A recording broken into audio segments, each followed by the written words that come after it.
Bonsoir à tous, bienvenue. Un nouvel accompagnement de l'Agence des États-Unis pour le développement à l'endroit des pays africains dans le Togo en montant de 152 milliards de francs CFA en tout sera octroyé aux pays concernés. Et à quoi est concrètement destiné ce montant? Nous le verrons dans le développement. Dans l'actualité également, sujet sport, le Togo a cassé la baraque pour le compte du premier tour aller des éliminatoires de la CAN féminine Maroc 2024 avec un espoir de 7-0. Le match a opposé le pays au Djibouti. Nous y reviendrons. À l'international, le Niger porte une accusation contre le secrétaire général de l'Organisation des Nations Unies en ce qui concerne sa pleine participation à l'Assemblée générale qui prend fin ce soir. Le point sur le sujet dans un instant. Et puis en Libye, une conférence internationale s'annonce très prochainement pour discuter de la reconstitution de l'Est du pays dévasté par la tempête Daniel. Restez avec nous, vous en saurez davantage. Bienvenue à tous. L'agence de développement américaine USAID va pour une nouvelle fois accompagner le Togo ainsi que plusieurs pays de la sous-région. Près de 152 milliards de francs CFA seront accordés aux pays bénéficiaires. Mais à quel fonds? On voit cela dans ce reportage. Le Togo fait partie des pays africains bénéficiaires d'un nouvel appui financier de la part de l'Agence de coopération et de développement américaine USAID. Ce financement supplémentaire, estimé à plus de 247 millions de dollars, soit 152 milliards de francs CFA, constitue une aide d'urgence selon l'agence.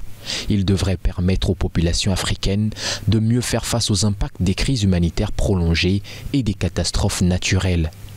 Les fonds seront déployés aux différents partenaires humanitaires de l'USAID présents sur le terrain et engagés pour l'alimentation, les soins de santé d'urgence, l'accès à l'eau potable et les installations sanitaires. Ceci avec une priorité donnée aux enfants, aux survivants de violences sexistes et aux personnes en situation de handicap. Notons qu'en juillet dernier, l'agence de développement américaine avait déjà soutenu le Togo avec un montant de 3 millions de dollars, soit environ 1,8 milliard de francs CFA, un fonds destiné aux populations de la région nord du pays, confrontées à la menace djihadiste et aux déplacements en provenance du Sahel. Cet appui financier devrait permettre au Catholic Relief Services, en collaboration avec le diocèse de la ville de Dapaon, d'apporter une assistance financière multiforme à environ 27 000 personnes, couvrant ainsi leurs besoins essentiels. Ceci en rajout à l'assistance nutritionnelle d'urgence que devrait déployer le programme alimentaire mondial à l'endroit de 37 000 autres personnes pour une durée de 3 mois. Depuis le mardi dernier, se tient à New York la 78e session de l'Assemblée générale des Nations Unies, un rendez-vous incontournable auquel y ont participé le Togo et 16 autres pays africains. Cela a été une occasion pour les dirigeants africains de réclamer la maturité de leur continent. Bernard Canvi. Les débats se poursuivent à l'Assemblée générale des Nations Unies. L'Afrique, continent marginalisé sur la scène mondiale, ne cesse de donner de la voix. Sur les 17 représentants d'États africains qui devraient s'exprimer à la tribune de l'ONU, y figure le Togo. Le pays, représenté par le ministre des Affaires étrangères Robert Doucet, a à son passage devant les présidents énuméré les multiples défis auxquels fait face le continent africain. Le Togo, à ce rendez-vous, dénonce les ingérences extérieures et affirme que l'Afrique doit rester maîtresse de son destin. Les ingérences ne sont plus les bienvenues dans une Afrique qui a conscience de ses propres responsabilités, a-t-il clamé. Outre le Togo, la Guinée-Conakry, aussi présente à cette 78e session de l'AG de l'ONU, s'est fait le porte-parole de l'Afrique. Le chef de la junte, le colonel Mamadi Doumbouya, a quant à lui dénoncé un modèle de gouvernance imposé à l'Afrique par l'Occident. Selon lui, les autres nations du monde veulent cantonner les États africains et il est important que le continent noir soit regardé avec les yeux neufs à travers une coopération franche dans un esprit de partenariat gagnant-gagnant. Rappelons que l'Assemblée générale des Nations Unies est la principale réunion qui décide des actions de l'organisation. C'est la seule réunion à laquelle les 193 membres de l'ONU sont représentés. Cette 78e session prend fin ce samedi. Et le retrait des soldats de la MINUSMA se poursuit. L'unité togolaise de la police des Nations Unies a achevé son parcours sur le territoire malien. Le dernier bataillon présent sur le territoire malien s'est retiré. Retrouvez des précisions sur cette mission de 7 ans dans le reportage qui suit. Cyril Larson. Fin de mission sur le territoire malien pour l'unité togolaise de la police des Nations Unies dans le cadre de la mission multidimensionnelle intégrée des Nations Unies pour la stabilisation au Mali, MINUSMA. Le dernier bataillon, encore présent dans le pays, s'est retiré le 25 août dernier, ce qui met officiellement un terme à la mission pour le Togo. Pendant 7 ans, ils ont été 140 hommes et femmes engagés pour la protection de la population de Ménaka, une ville située dans le nord du pays. Ils ont veillé à la sécurité de la foi hebdomadaire dans la dite région, mais se sont également rendus utiles sur plusieurs autres plans. La FEU Togo a reçu 3 missions principales, à savoir sécuriser les personnels et les installations des Nations Unies, aider à la protection de la population, des civils donc, et participer à des missions de police aux côtés des forces locales, qu'au-delà des patrouilles que nous exécutons, nous avons aussi la sécurisation de l'aérodrome de Ménaka. Je réalise quelque chose, ce que nous faisons, c'est bien, ça rassure la population, ça fait effet. Ce que nous faisons même dans nos patrouilles, qu'on arrive à faire comprendre à la population que la paix, c'est eux en premier. Ils doivent vraiment l'accepter, partager pour que vraiment ça règne. Par ailleurs, ce retrait des policiers togolais s'aligne sur la fin du mandat de la MINUSMA, décidé le 30 juin dernier par le Conseil de sécurité des Nations Unies, ceci sur demande de la junte militaire au pouvoir au Mali, conformément à l'expiration de la résolution 2640 mandatant la MINUSMA. Celle 2690 a aussitôt été adoptée par la suite. Cette dernière exigeait à compter du 1er juillet 2023 la cessation des opérations de la MINUSMA, le transfert de ses tâches, ainsi que la réduction et le retrait définitif de son personnel avant le 31 décembre 2023. Pour rappel, la mission multidimensionnelle intégrée des Nations Unies pour la stabilisation au Mali a été créée par la résolution 2100 du Conseil de sécurité le 25 avril 2013 pour appuyer le processus politique dans ce pays et effectuer un certain nombre de tâches d'ordre sécuritaire. Le ministère en charge du commerce a procédé à une clarification sur la question de l'augmentation du prix du ciment sur le territoire national. Même si les usines de fabrication ont procédé à des réajustements, l'on retient que les prix plafonds, eux, n'ont pas changé. Promis Pomegbe, Kofi Kligé. Suite aux rumeurs suscitées par des annonces de certaines structures de production de ciment, rumeurs selon lesquelles les prix de vente du ciment auraient connu une hausse de 12% sur le territoire national, le ministère du Commerce, de l'Artisanat et de la Consommation locale a tenu à apporter un démenti, clarifiant ainsi la situation. Selon le ministère, les prix de vente du ciment au Togo n'ont subi aucun changement. En effet, les prix de vente plafond par tonne aux consommateurs demeurent tels que fixés par le communiqué du ministère du Commerce, de l'Industrie et de la Consommation locale en date du 27 octobre 2021. Ainsi, les prix de vente sont fixés à 80 000 francs CFA pour la tonne du ciment Forcia et Diamond et 81 000 francs CFA pour la tonne du ciment Simtogo et Simco.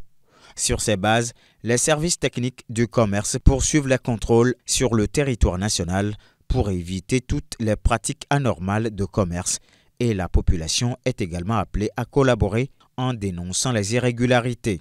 Remaniement d'accord, mais selon le ministère du Commerce, l'on ne pourra pas parler d'augmentation une fois que les prix fixés par les usines de fabrication de ciment sont en deçà de ceux du ministère. La révolution numérique en Afrique progresse avec un intérêt croissant pour les innovations numériques dans l'administration, l'éducation, l'agriculture et les crypto-monnaies. Malgré les défis liés au coût, à la connectivité et à la promotion des services. Les détails avec Harold Mainsato. La révolution numérique en Afrique est en marche. Selon une enquête récente menée par le média We Are Tech, les résultats indiquent que les citoyens attendent des innovations numériques dans l'administration pour faciliter leur vie quotidienne et améliorer la gouvernance. L'éducation et l'agriculture sont également des domaines clés pour lesquels les populations africaines souhaitent plus d'innovation. L'enquête révèle que l'utilisation la plus courante du numérique est l'accès aux réseaux sociaux, suivi de près par l'utilisation des médias en ligne et des services financiers, le e-commerce, le e-administration, le e-éducation et l'intelligence artificielle comme ChatGPT gagnent également du terrain. Les crypto-monnaies attirent de plus en plus d'intérêt avec 25% des internautes qui envisagent ouvrir un portefeuille de crypto. Cependant, malgré les avancées, le numérique fait face à des défis majeurs en Afrique. Les coûts élevés, la connectivité limitée et le manque de promotion des nouveaux services sont parmi les obstacles les plus cités. Mais malgré ces défis, l'Afrique est déterminée à ne pas être laissée pour compte dans la révolution numérique mondiale. Place à l'actualité internationale. Le Niger a réagi par rapport à sa participation à la 78e session de l'Assemblée générale des Nations unies qui se serait fait à moitié. Selon ce dernier, sa pleine participation a été empêchée par Antonio Guterres, le secrétaire général de l'organisation, une accusation contre laquelle le porte-parole d'Antonio Guterres s'est inscrit en faux. Le Niger accuse Antonio Guterres d'avoir empêché la participation de ses délégués à l'Assemblée générale des Nations unies. Pour Niamey, le patron de l'ONU a plutôt accédé à la demande de l'ex-ministre des Affaires étrangères, actuellement poursuivi pour complot et atteinte à la sûreté de l'État. Avec la complicité de la France et des deux chefs d'État francophones de la CEDEAO, le secrétaire général des Nations unies s'est fourvoyé dans l'exercice de sa mission en faisant obstacle à la pleine participation du Niger aux travaux de la 78e session de l'Assemblée générale de l'ONU. Le Niger avait choisi d'envoyer son nouveau ministre des Affaires étrangères. Pour les autorités, ces agissements du secrétaire général de l'ONU sont susceptibles de saper tout effort de sortie de crise. La République du Niger recuse et dénonce avec force cette ingérence manifeste de M. Guterres dans les affaires intérieures d'un État souverain. Cette manœuvre de sape participe d'une logique de privatisation des relations diplomatiques consistant à un deal cynique et entre copains pour faire taire la voix de la vérité et du bon sens au détriment du Niger et de son peuple. De son côté, le porte-parole d'Antonio Guterres a rejeté les explications avancées par le Niger, affirmant que cette décision émane de la commission de vérification des pouvoirs de l'Assemblée générale et non du secrétaire général unilatéralement. L'actualité, c'est aussi les efforts considérables qui se font par des défenseurs de l'environnement kenyans. Ces derniers tentent de sauver l'espèce des rhinocéros blancs en procédant par la fécondation in vitro. Comment est-ce qu'ils s'y prennent? Les précisions dans ce reportage. Dans la réserve de l'Pejeta au Kenya vivent les deux dernières femelles du rhinocéros blanc du nord au monde. À l'occasion de la journée mondiale du rhinocéros, les défenseurs de l'environnement espèrent sauver cette espèce de l'extinction grâce à une fécondation in vitro. Les activités de laboratoire ultérieures ont abouti à la production de 5 nouveaux embryons. Cela porte le total à 29. Il s'agit d'une avancée majeure car cela ne s'est jamais produit depuis que nous avons lancé ce projet. Et cela offre un grand espoir pour le rétablissement des rhinocéros blancs du Nord. Des femelles rhinocéros blancs du Sud ont été identifiées comme des mères porteuses potentielles.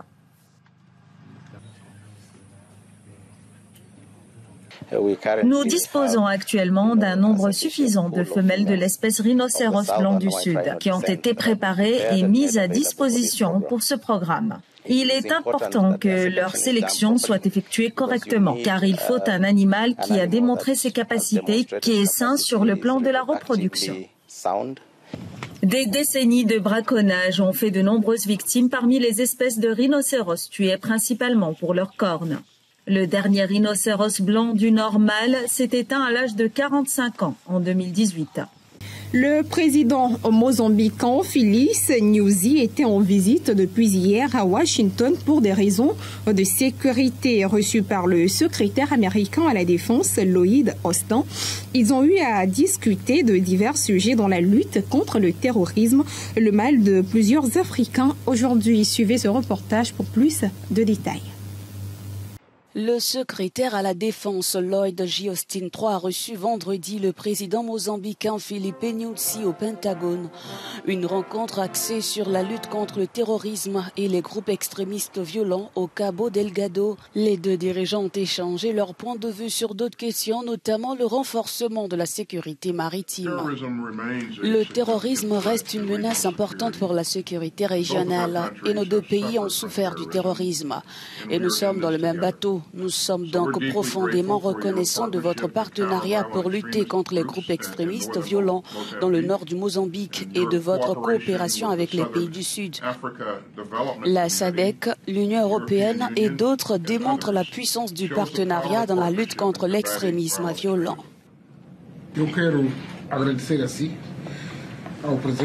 Je tiens à vous remercier très sincèrement, ainsi que le président Biden et le gouvernement des États-Unis d'Amérique, pour le soutien dont nous bénéficions dans différents domaines allant de l'économie à la santé et à la sécurité. La province de Cabo Delgado, au nord du Mozambique, est aux prises avec une insurrection menée par des militants liés au groupe État islamique. Et puis en Libye, pour le moment, nous vous le disons dans les titres, il semble que les tensions vont s'apaiser. Les autorités viennent d'annoncer une conférence internationale en marge de la reconstitution de l'Est du pays. La date prévue pour cette conférence est le 10 octobre prochain. Cependant, quelques interrogations s'émettent en raison de la non-popularité du gouvernement est-libyen. Retrouvez plus de détails dans le reportage qui suit. Après une manifestation des habitants de Derna, les autorités de l'Est ont tenté d'apaiser les tensions en annonçant la tenue le 10 octobre prochain d'une conférence internationale pour la reconstruction de cette ville dévastée par des inondations meurtrières. Elle devrait présenter ce jour des projets modernes et rapides pour rebâtir la ville sinistrée et d'autres villes de l'Est. Les gens sont en colère, les gens souffrent, nous souffrons aussi. Nous faisons partie du peuple, nous ne leur sommes pas étrangers, donc nous ressentons ce qu'ils ressentent. Personnellement, j'ai perdu plus de 20 membres de ma famille dans cette situation. Vous devez écouter très attentivement la colère du peuple. Leur voix atteint et émue toutes les institutions du pouvoir et les hommes politiques en Libye. Cela conduira à une enquête sur tout ce qui s'est passé, sur ceux qui sont responsables. La participation d'autres pays à une telle conférence reste la véritable inconnue dans cette équation, car pour de nombreux pays, le gouvernement de l'Est n'est pas internationalement reconnu. Les pays donateurs vont-ils vraiment venir ou attendront-ils une conférence convoquée par Béba, ou y aura-t-il deux conférences comme s'il y avait deux gouvernements? Mais cette polarisation politique a nui aux Libyens. Les autorités de l'Est ont été accusées d'imposer un blackout à Derna après que les réseaux téléphoniques et Internet ont été coupés mardi soir durant 24 heures et des journalistes priés de quitter la ville au lendemain d'une manifestation. Nous revenons au Togo pour parler sport. Premier tour aller des éliminatoires de la CAN féminine Maroc 2024. Les éperviers dames du Togo avec à leur tête Afi Wedikou ont été sans pitié devant leurs homologues du Djibouti. Le Togo a nettement dominé le pays par 7-0. Les éperviers dames du Togo ont livré ce vendredi après-midi au stade de Kégué à Lomé leur premier match dans le cadre des éliminatoires de la Coupe d'Afrique des Nations face à l'équipe de Djibouti. Les requins-filles de la mer Rouge ont pratiquement été inexistantes face aux protégés du coach Kayi Tometi. À la fin des 90 minutes, le Togo a nettement dominé le Djibouti par 7-0. Les buts togolais emportent des signatures de Amiratou Ndjambara, Odette Nyantegma, Kayaba Tatiana et de la capitaine Ouedikou APF Amafille. Cette dernière, joueuse du FC Nantes en France, a signé un quadruplé. Cette victoire du Togo est une option pour la qualification pour la suite des éliminatoires. Le match retour de ce premier tour aller des éliminatoires aura lieu le mardi prochain, toujours au stade de Kéguéa Lomé. Par ailleurs, toujours dans le cadre du premier tour aller de ces éliminatoires de la CAN féminine Maroc 2024, le Niger en déplacement en Tunisie a subi le même sort que les Djiboutiennes. Score final 0 pour le Niger et 7 pour la Tunisie. Le Ghana était aussi sans pitié pour le Rwanda,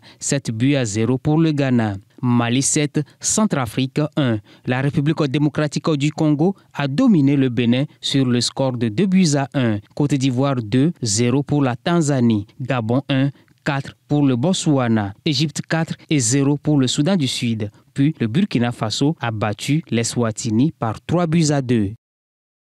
Voilà, c'est donc la fin de ce journal. Merci à vous de l'avoir suivi. Excellente soirée à tous.